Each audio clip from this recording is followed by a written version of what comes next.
Okay, so this is the second YouTube that we're doing on this whole hydrological system and water resource system. And I want to talk a little bit about the quantitative hydrologic feedback in a system. And to do that, I'd like to illustrate a problem. And the problem is something like this. These are graphs of the Columbia River system somewhere along about the Dalles. So maybe up from Portland, maybe 60 miles or so, or 70 miles. Um, if you go to the pre-dam era in the Columbia River, that is kind of pre-World War II for the most part, what you had was an enormous watershed that extends way up into Canada. Actually, some of it originates in the United States, into Canada, and then comes back. Some of it originates in Canada. The Columbia River watershed is huge, okay? And a lot of the water that we get in the Columbia River here in the Pacific Northwest, in Washington, and along the north border of Oregon, comes from snowmelt in Canada and some from snowmelt here in the States as well. And that snowmelt runoff historically has an enormous peak late in the spring, like May, June, and still pretty high in July. And then it would fade down, so by the end of the summer, it's pretty low. Now, one of the major things we do with that water is we make electricity out of it, or power. So the power demand curve, and these are getting kind of old now, but more or less this works. The power demand curve is a little higher in the summer now because more people are using air conditioning, okay? But the basic curve is still here, and that is that while it's not linear all year long, it more or less hangs in this area. And at the same time, so like this would be an area where we're not really air conditioning or heating much, right? So there's that really low time here. Of course, there's industrial uses, commercial uses all along. Now we're using electricity for all sorts of other things. In any case, so we have this demand for power, or this need for power, but we have a very different amount of water actually flowing through the Columbia River at, say, as measured by the Dalles. What do we do about that, right? And so this was, of course, viewed as, hey, here's an opportunity. So the federal government, so that BPA, and the federal government self-negotiate with Canada. So the federal involvement in our Columbia River water system is necessary. It, after all, is an international agreement with our Canadian friends up north, is to change the river flows by damming it at various places, including in Canada. And then instead of having the natural flow be the flow, it would be a regulated flow, which looks more kind of like that. So it's more useful for us, okay? So we cut that peak flow, which caused lots of floods, and we give ourselves a little more water in the winter for electricity by using less of it, or storing it up and then letting it flow out over a longer period of time. So that is our water use system, and that is, of course, a quantity, okay? So what that looks like is something on our diagram that would be the quantitative piece. So by the use of these institutions to manage the dam system, we have a more useful electricity flow created by a more useful flood hydrograph or water hydrograph of the Columbia River, okay? And so we also, though, regulate it so that we can have barges go all the way, or large shipping containers to go all the way from the mouth of the Columbia River out near Astoria, all the way up the river through Portland and to Lewiston, Idaho, amazingly, up the Snake River, which is part of the whole tributary system into the Columbia. That's transportation. So we got to have a certain amount of water minimum to allow that to happen. So those flows are then regulated, okay? Now, as I mentioned, the spring flood hazard mitigation is a big part of why we build these dams, so we don't get these big floods. And so drainage comes out of the irrigation system mostly. Erosion mitigation is so we don't have those high water flows that are damaging, for example, in those spring floods, that sort of thing. Okay. And some of that water we use for crop production, and that is a consumptive use, a lot of it, not all of it. Some of it flows back into the river eventually, but crop production would be a major use. Okay.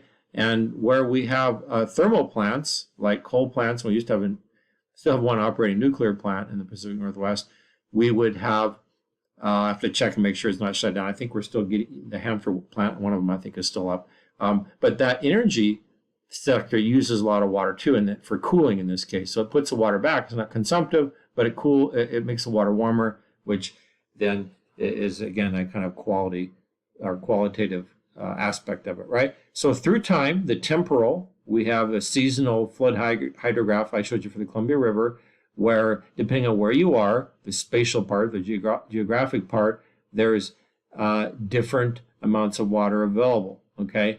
And so in looking at that as well, let's take a peek at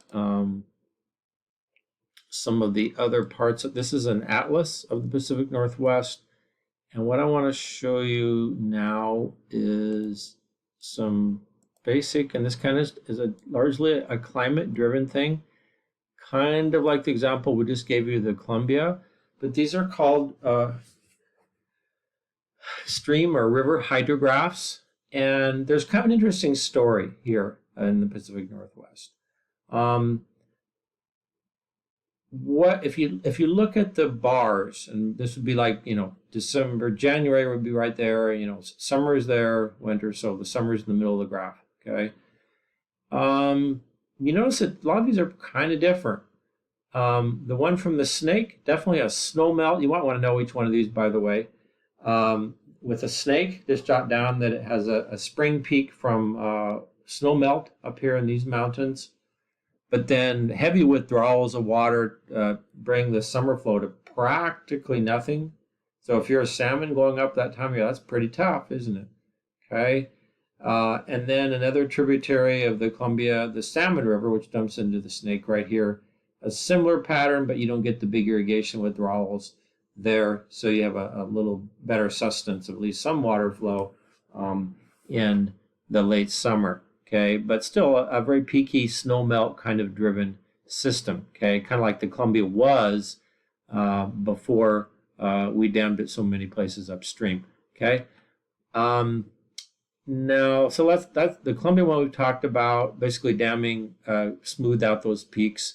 The Salmon again is a late spring snow melt, as is the Snake. Now here's an interesting one: the Deschutes. This is the Deschutes River. Now it's measured right here where it dumps into the Columbia. And you can see the Deschutes drains out of the Cascades and also from the east, although a lot more water comes this direction. And there's a lot of water in the Deschutes River that soaks through into the water system. Its infiltration and percolation down into the water system is very slow through the volcanic materials that it flows through. This is largely a volcanic landscape, you might recall. And so because of that, the flow release is very, very slow into the rivers, and it's not very seasonal. It's pretty continuous year-round.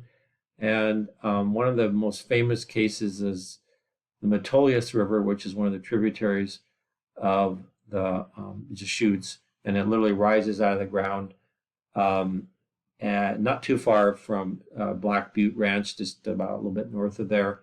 Very, very beautiful. So there's a very constant flow, a little lower in the summer, but really there is a kind of constant almost flow. And the temperature is also, since it flows underground so long before much of it emerges, the temperature doesn't vary seasonally all that much. And that's especially true of one of the tributaries of the Metolius, which doesn't really quite make this map here. Now, the Willamette's an interesting one because it's just the opposite of the Columbia and the Salmon and the Snake. What's going on? Well, that's close to where a lot of us live now, right? So you probably know the answer to that. And that is simply, yes, we do have dams, but mostly it's a winter wet, summer dry, that classic Pacific Northwest, mostly rainfall driven runoff in the Willamette River. Okay, so it's mostly mirroring the seasons. Yeah, there's some snow melt into that, but by and large, most of the elevations are pretty low or pretty close to the ocean. So the Willamette is pretty much mirroring the precipitation. And one of the big problems is the summer flows get maybe a little too low, and there's been some efforts now to save a little more water back up so that we can have a healthier environment for fish even in the summers. Okay. Okay. Now the Skagit. Here's an interesting one. If you look at the Skagit, does it have a pattern really of any other single river type? There was either like the spring snowmelt runoff type or the kind of winter rainfall driven type, the Willamette, or the Deschutes, which doesn't really have a type. It's pretty constant. What's the Skagit? Now, if you look at that, it kind of looks like the Columbia, and it kind of looks like the Willamette. It's got this kind of increase in the winter here, and either a little bit there and there. But excuse me, I'm on the wrong one. I was looking at this, not peaking that much in the winter. So you got the little bumps up there in the winter, lower in the summer. So it has a mix of snowmelt and winter rainfall in it. And so it's kind of a hybrid, and it is another river that feeds a dam, the Ross Dam, which supplies the Puget Sound area with quite a bit of electricity. And there is a cooperative agreement that some of that water actually comes from Canada through that system as well. And that's an old international agreement too. So that's useful, and that has a pretty good winter output. And the winter water is more valuable because much of the Northwest we have these spring snowmelt peaks still, and electricity gets a little rarer in the winter. I don't know if you knew this, but much of our electricity comes from coal plants and natural gas plants in the winter from other states because we don't have enough hydro to do it all. Yeah. Okay. So that is a quick look at the hydrographs. Now, one of the applied things that we can do with the diagram is help us to think about what would happen if we made a major change in the river. And you're going to be looking at a documentary where exactly that is being recommended. And in fact, there's some other documentaries we're going to view later on too when we do our Native American stuff. And we talk about fishing rights and the loss of fishing grounds and even the loss of access to fishing at all in some cases. And so there is a movement for a variety of reasons, some from people who are into salmon fishing or just good wildlife habitat, other kinds of recreation, where they say we've done too much damming on the river system.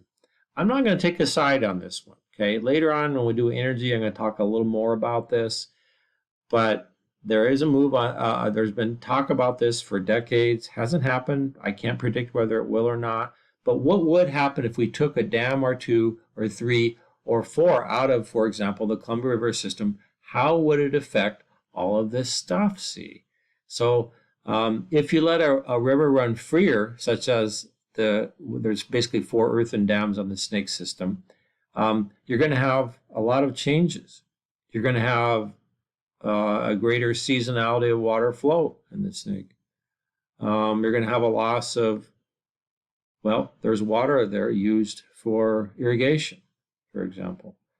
So I'm just giving you a few things to think about. There's a lot more. So if you look at all of the possibilities there and think of the trade-offs, less hydro produced. There is some hydro coming from those dams. Okay, so these are a few of the things you might want to think about. And also, I wanted to just point out some important things here. One is that there are a lot of major aquifers, which are just underground water resources in the region, and a lot of them are used in the Snake River Plain in addition to the Columbia or the Snake River water, and some of them are actually partially recharged by the water from the Snake River, which is pumped up, but some of it's also mined out. In other words, the water level falls. You see, we have vast water resources, although some of it's of low quality, in much of the south central and southeastern Oregon. Remember those internally drained basins? No river outlet to the sea for a lot of those. Okay, and then of course we have some here in the Willamette Valley. And so there's always the water resource question, and for all our major cities, this is true. Where do we get our best drinking water from?